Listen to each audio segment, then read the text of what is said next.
저희가 당초 예상을 한 것처럼 김문수, 홍준표 그리고 이제 한동훈, 안철수, 나경원 이 5강 중에서 누가 4인으로 나올 것이냐에 대해서 나경원 후보와 안철수 후보가 마지막 한 자리를 두고 다투지 않을까 이런 예측이 나왔었는데 저희도 그런 전망을 내놓았었는데 역시나 4강 라인업이 결정이 됐고 또 안철수 후보가 4강에 안착한 것은 한동훈 후보한테 굉장히 불리하다라는 그러한 분석이 뭐 저희 방송뿐만 아니라 종편 방송, 공중파 방송 여러 유튜브 채널에서 쏟아지고 있는 그런 상황입니다. 그래서 이러한 분석들이 대체 어떻게 나온 것이고 그 배경은 무엇인지 그렇다면은 지금 여의도권에서 김문수 과반 이야기도 나오는 배경은 무엇인지 오늘 방송에서 다뤄볼 예정이니까 끝까지 많은 시청 부탁드리도록 하겠습니다. 바로 초대석 이어가도록 하겠습니다. 허지훈 김문수 캠프 부대변인 나왔습니다. 안녕하세요.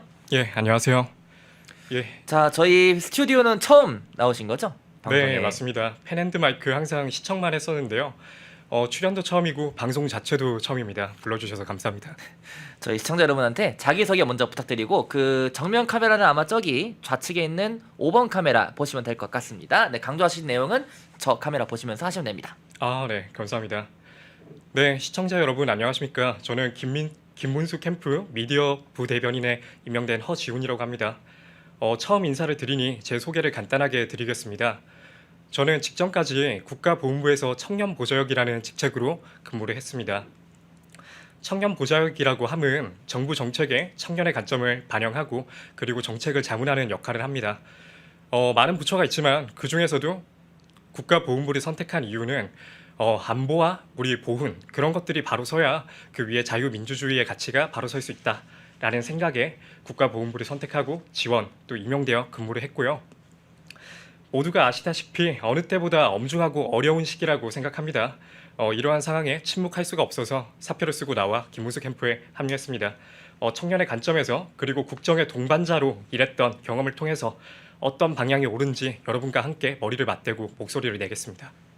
자, 우선 저희가 하나하나 이제 토픽별로 좀 살펴보려고 하는데 국민의힘 4강 라인업이 결정이 됐습니다. 4강을 두고 안철수냐 나경원이냐가 눈길을 끌었는데 결국에는 안철수 후보가 합류를 했어요. 1차 경선 통과를 했고 제가 기사로도 남겼습니다마는 여러 국민의힘 관계자들 그리고 정치권 인사들과 통화를 했습니다. 어떤 내용이 나왔냐면은 자, 법여권 핵심 관계자는 2차 경선 라인업 발표 이후 저와의 통화에서 나경원 후보가 통과할 것으로 생각했는데 안철수 후보가 통과에 놀랐다면서 안철수 후보의 통과로 소위 말하는 탄찬파, 탄핵 찬성파는 표가 분산될 것이다. 실제로 여론조사에서도 이러한 흐름이 나오고 있습니다. 그래서 한동훈 후보 측은 고민이 굉장히 많을 것이다 라면서 김문수 후보에게 가장 유리한 환경이 만들어졌다고 본다 라고도 언급을 했어요. 그 배경으로는 이철우 후보, 나경원 후보의 지지층이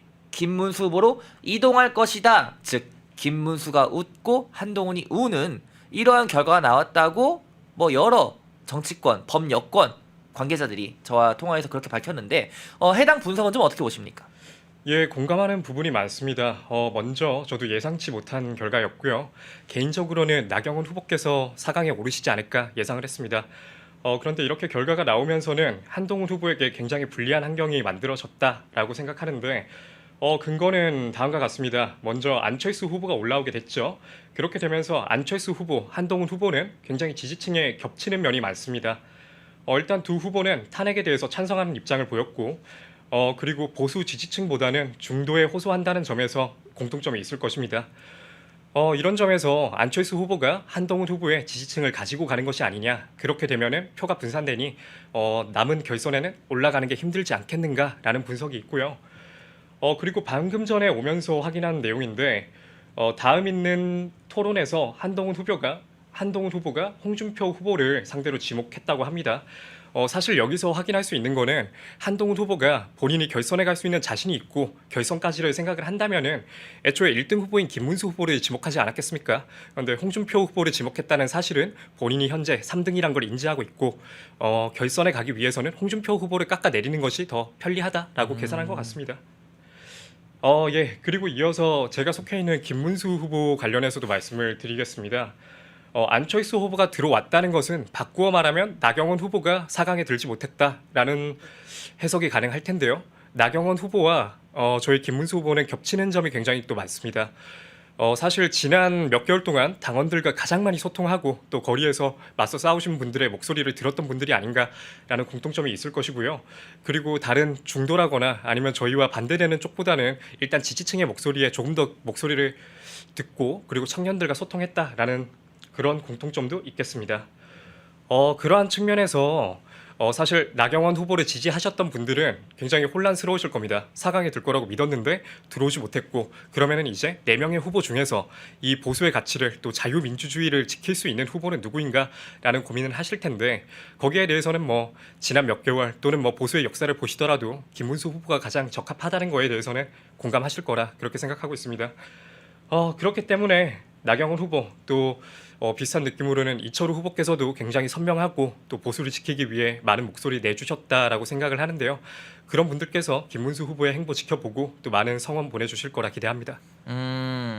지금 뭐 사실 나경원 후보 지지층 관련해서 겹친다 이렇게 얘기를 해주셨고 여론조사를 토대로 저희가 얘기를 할 수밖에 없는 그런 상황이에요. 근데 여론조사를 보면요, 자, 김문수 후보는 거의 모든 여조에서 국민의힘 후보 지지율 1위를 달리고 있습니다. 거의 대부분의 여조에서 1위를 달리고 있는데 4강에도 안착을 하셨고 현재 캠프에서 활동 중이십니다. 그러다 보니까 뭐 여러 정치권 인사들에 대한 얘기도 듣고 또 정치권 인사들이 캠프로 찾아오기도 하고 제가 실제로 캠프를 방문해 보니까 사람이 굉장히 많았어요. 그리고 지금 또 제가 어제 통화한 정치권 법률권 핵심 관계자는 김문수 후보 과반을 언급하기도 했습니다. 우선 캠프 분위기가 좀 궁금합니다. 최근에 청년들이 김문수 후보 지지하는 그 지지 선언이라 하나요? 그런 것도 이어졌었고 시민단체 이제는 뭐 현역 의원들 오늘 윤상현 의원도 지지 선언을 했고요. 이러다 보니까 사람이 너무 많은데 그러다 보면 좀 캠프에서 일하는 것이 업무를 보는 것이 혼란스럽지는 않을지 이런 우려도 일각에선 나오고 있는데 캠프 분위기는 좀 전체적으로 어떤가요? 예. 말씀해 주신 것처럼 많은 분들이 지지를 보내주시고 계시고요. 그렇기 때문에 저희 사무실도 굉장히 북적이는 건 사실입니다. 그럼에도 그런 분들이 한 분 한 분 다 저희에게 힘을 보태주고 계신 거란 걸 잘 알고 있기 때문에 저희 업무에는 문제가 가지 않도록 잘 뭐 협조해서 일하고 있습니다. 그리고 저희가 1위 후보이기 때문에 사실 뭐 급하다거나 그런 느낌은 전혀 아닙니다. 그냥 차분하게 저희가 해야 될 일을 하고 있고요. 그렇다고 해서 과반 관련한 이야기도 나왔지만 저희가 당장에 뭐 과반이라거나 뭐 1위이니 뭐 여유를 부린다거나 그런 생각을 할 때는 아니고 당장에는 상황이 엄중하니까 저희가 정말 끝까지 최종 후보가 되고 그리고 이재명이 당선되지 않도록 우리가 힘을 합쳐야 한다. 그런 데 집중하고 있습니다. 그 시민단체를 비롯해서 또 현역 의원들, 전 의원들, 정치권 혹은 수많은 청년들까지 지지 선언을 보면요, 현재까지는 김문수 후보를 지지한 그 횟수가, 인원수가, 인파가 더 많은 걸로, 그것도 압도적으로 많은 걸로 보이거든요. 그 이유나 배경은 무엇이라 생각하시나요? 예, 사실 지금 형국에서 가장 중요한 것은 분열과 그리고 통합할 수 있는 후보가 누구인가라는 점이라고 생각합니다. 먼저 김문수 후보 같은 경우에는 노동자이기도 했고 동시에 국회의원이기도 했고 그리고 노동부의 장관까지 역임을 했습니다. 그러니까 노동자의 입장도 대변할 수 있고 관료의 입장에서도 충분히 이해할 수 있는 후보다라는 점이 있을 것이고요. 그리고 지난 시간 동안 보셨듯이 김문수 후보는 그 누구보다 보수를 사랑하고 또 지키기 위해 노력하는 후보입니다. 하지만 또 진보에 대해서도 누구보다 잘 알고 있습니다. 그렇기 때문에 보수의 약점으로 꼽히는 진보에 대한 그런 반대 진영에 대한 대비가 부족하다. 그런 약점들을 보완할 수 있는 그런 통합의 후보다라는 말씀을 드리고요. 그리고 통합의 후보라는 점에 더해서 한 가지 더 청렴하고 진정성 있는 후보라는 점이 작용하지 않았을까라고 생각합니다. 예. 사실 시민단체라고 하면은 우리 국민들께서 가장 또 쉽게 접하실 수 있는 단체 중에 하나, 어떻게 보면은 가장 선명한 현장의 목소리가 아닐까라고 생각을 하는데요. 저희 국민들께서 잘 지켜보셨듯이 김문수 후보는 국회의원 3번, 뭐 도지사 그리고 장관까지 역임하시고서도 아파트 한 채밖에 없을 정도로 굉장히 청렴하고 검소한 후보입니다. 그렇기 때문에 그러한 점에서도 공감을 많이 하실 수 있을 것이고 예. 거기에 더해서 노동자를 위해서 싸웠던 노동계의 전설 그런 역사가 우리 국민들을 대변할 수 있는 진짜 정치인이 아닌가라는 생각을 하신 것 같고요. 예. 그리고 자유민주주의를 위해서 누구보다 올곧은 모습을 보이고 계시지 않습니까? 야당의 탄압에 앞서서 의회 폭거에 맞짱 서서도 싸우셨고 그런 모습에서 진정성을 느껴서 지지를 해주시는 게 아닌가라고 생각하고 있습니다. 그럼 지금 캠프 청년들이랑 같이 좀 업무 활동을 하고 계신 걸로 아는데 소통은 잘 됩니까? 어떻습니까? 예, 소통 잘 하고 있습니다. 워낙 후보께서 청년에 관심도 많으시고요. 그렇기 때문에 청년 본부장에도 굉장히 어린 기초의원께서 임명이 돼서 활동하고 계신 걸로 알고 있고, 예, 제가 뭐 캠프에 합류한 지가 오래되지가 않아서 모든 분들을 찾아뵙지 못했는데 복도를 지날 때마다 항상 뭐 청년분들 마주치시고 함께 소통하고 후보께서도 뭐 지난 주말에는 저기 대구에 가서 경북대 학생들도 만나시고요. 맞아요. 예, 그런데 관심이 굉장히 많으시기 때문에 청년의 목소리가 확실하게 반영될 수 있을 것이다. 그렇게 생각합니다. 자, 그리고 이제 내일부터 2차 토론회가 진행될 예정입니다. 1차 토론회 굉장히 뭐 저는 1차 토론회 하면은 가장 제 개인적인 거예요. 가장 생각나는 게 홍준표 후보와 한동훈 후보의 그 뭐였죠? 생머리 그리고 보정 속옷 키높이 구두 이거만 생각이 좀 남는데 개인적으로는 1차 토론회 때 인상 깊었던 부분 대목 어떤 게 있었나요? 예, 뭐 인상 깊었던 장면이 여러 가지 있지만 사회자께서 말씀하신 장면이 가장 또 이슈가 됐고 또 재미가 있었다라는 거는 부정할 수 없을 것 같아요. 이게 단순하게 봤을 때는 홍준표 후보께서 워낙 그런데 능청하시고 말씀을 잘 하시니까 좀 가볍게 장난스럽게 질문하신 게 아닌가라는 여론이 있는데 개인적으로 저는 그렇게 생각하진 않습니다. 이게 단순한 장난이라기보다는 그 질문을 받았던 한동훈 후보의 지난 행적이나 태도에 대해서 지적하신 거라고 생각을 하는데요.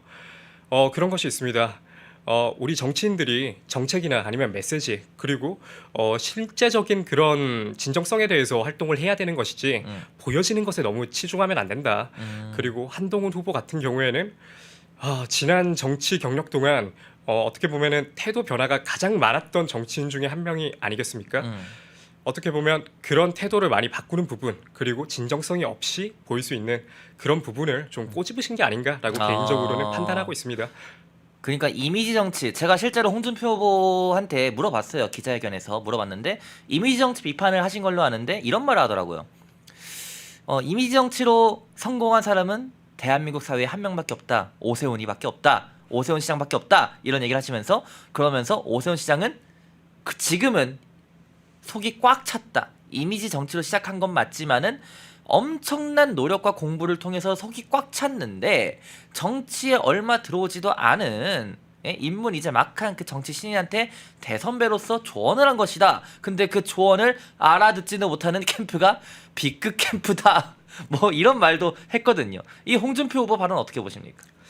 예, 사실 공감하는 지점이 많습니다. 홍준표 후보께서 저희 뭐 김문수 후보랑은 지금 뭐 1위와 2위로 다투고 계신 입장이기는 하지만 그런 메시지에 대해서는 한동훈 후보가 날카롭게 뭔가 뭐 유치하다 그렇게 받으실 게 아니라 지난 행적을 돌아보시고 보완할 부분은 많이 보완하시고 반성할 부분은 반성하고 차라리 그렇게 하시는 편이 우리 지지자분들 그리고 국민들께 오히려 좀 더 사랑받고 지난 잘못 같은 것들을 용서받을 수 있는 길이지 않을까라는 생각을 합니다.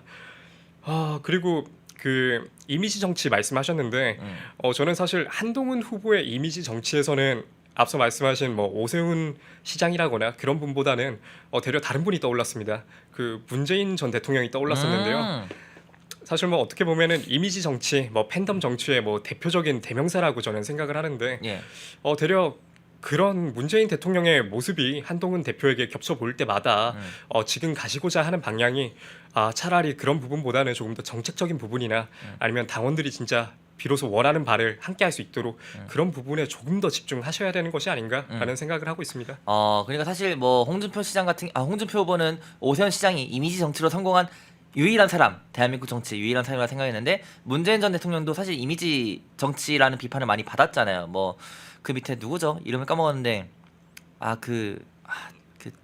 탁현민. 탁현민. 예. 네, 탁현민 씨도 그렇고 그런 것들이 좀 많이 그랬잖아요. 백신 수송 뭐였죠?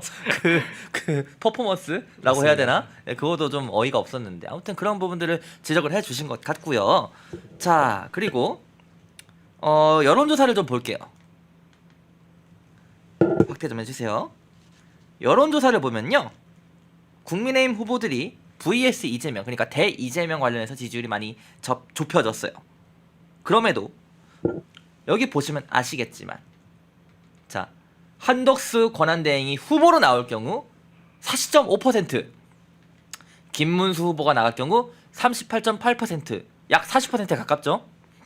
근데 한동훈 후보 27.8%. 이 없다 비율이 엄청 늘어납니다. 엄청. 자, 없다가 5.5, 7.2였는데 17.4. 뭐 한동훈 후보의 버금가는 없다 지지율이에요. 이렇게 나타나고 있는데 유독 한동훈 후보만 저희 펜앤마이크 의뢰 여론조사뿐만 아니라요, 최근의 여론조사 살펴보면은 비슷한 흐름입니다. vs 이재명 경쟁력이 가장 약한 거로 나오고 있어요. 왜 그럴까요? 예, 뭐 여러 요인이 있겠지만 가장 대표적으로 꼽을 수 있는 거는 신의를 저버린 사람이다라는 게 있다고 생각합니다.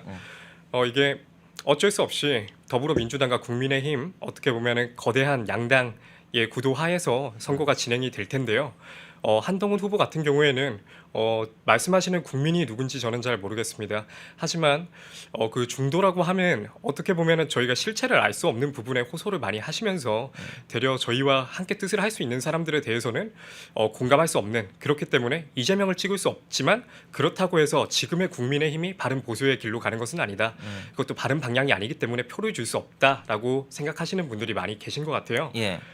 예, 그렇기 때문에 또 한편 그런 생각이 듭니다. 이 정치라는 것이 물론 인물적인 부분에서 뭐 신의를 저버리고 이런 것들이 부수적인 거다라고 말씀하실 수도 있죠. 뭐 실력이 있고 뭐 정책적으로 본인이 검증하고 이렇게 증명한다면은 그런 것들을 이겨낼 수도 있을 겁니다.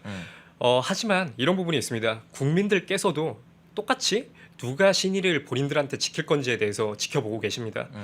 후보가 하는 공약, 말, 그런 것들을 누가 지킬 것인지에 대해서 평소의 행실 그리고 태도, 누구와 함께 가는지 그런 것들이 작용을 할 거기 때문에 항상 함께 했던 사람들을 등 돌리고 그리고 했던 말을 뒤집고 그런 후보가 내는 공약들이 과연 우리가 믿을 수 있는지 그런 것에 대해서는 한동훈 후보께서 다시 한번 생각을 해보셔야 된다라고 생각을 하고요.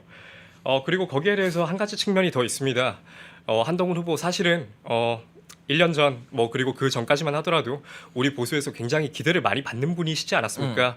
예, 거기에 대해서는 부정할 수 없을 것 같은데 그래서 더 아깝다는 생각도 드는 건 사실입니다. 다만 이미 한동훈 후보께서는 2번의 기회를 받았고 그 2번의 기회를 이미 지나쳐 오셨습니다. 비상대책위원장을 맡으셨고 당대표까지 역임을 하셨죠. 비상대책위원장을 맡아서 어떻게 됐습니까? 우리 국민의힘 총선 완전히 참패했습니다. 그리고 그 후에 우리 당원들께서 열렬한 지지와 성원으로 한 번 더 당대표를 만들어 주셨고 그렇게 됐는데 어떻게 됐습니까? 사실 당정 갈등이 극에 치달았고 그렇게 되면서 국정을 운영하는데 당이 제대로 뒷받침하는데 좀 어려움이 있었다라는 평가가 많이 있습니다.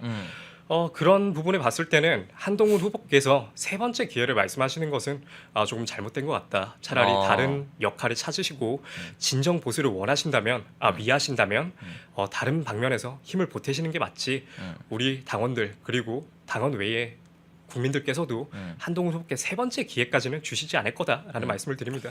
그러니까 3번째 얘기를 하는 것도 사실, 그러니까 3번째 기회를 얘기하는 것도 이미 2번이나 준 것만으로도 족하다, 충분하다, 차고 넘친다, 뭐 이런 얘기인 것 같은데 지금 채팅창 반응을 보면은 LJH님이 그때와는 다르다, 즉 한동훈 후보가 보수의 뭐 유력한 대권 주자 혹은 보수에 정말 기대받는 그런 정치 인사로 평가받던 그 시절과는 너무나 다르다. 이미 그 국민들의 기대를 많이 실망으로 전환시켰다. 이런 채팅들이 올라오고 있습니다. 또 할 줄 아는 게, 그러니까 본인이 해놓은 게 없는 것 같다. 이런 얘기들도 나오고 있고요. 그래서 이런 것들이 종합적으로 허지훈 대변인이, 부대변인이 얘기를 잘 해주신 것 같은데, 모두가 숨죽이고 침묵하던 시절 펜앤마이크는 앞장서 자유, 진실, 시장을 외쳤습니다. 자유우파 정권이 힘들게 다시 들어선 이후에도 대한민국을 위협하는 세력과의 싸움은 여전히 계속되고 있습니다. 2025년도에도 페렌드마이크는 흔들림 없이 달려갑니다. 자유민주주의 수호의 선봉이 되겠습니다. 2025년 페렌드마이크와 함께 주십시오.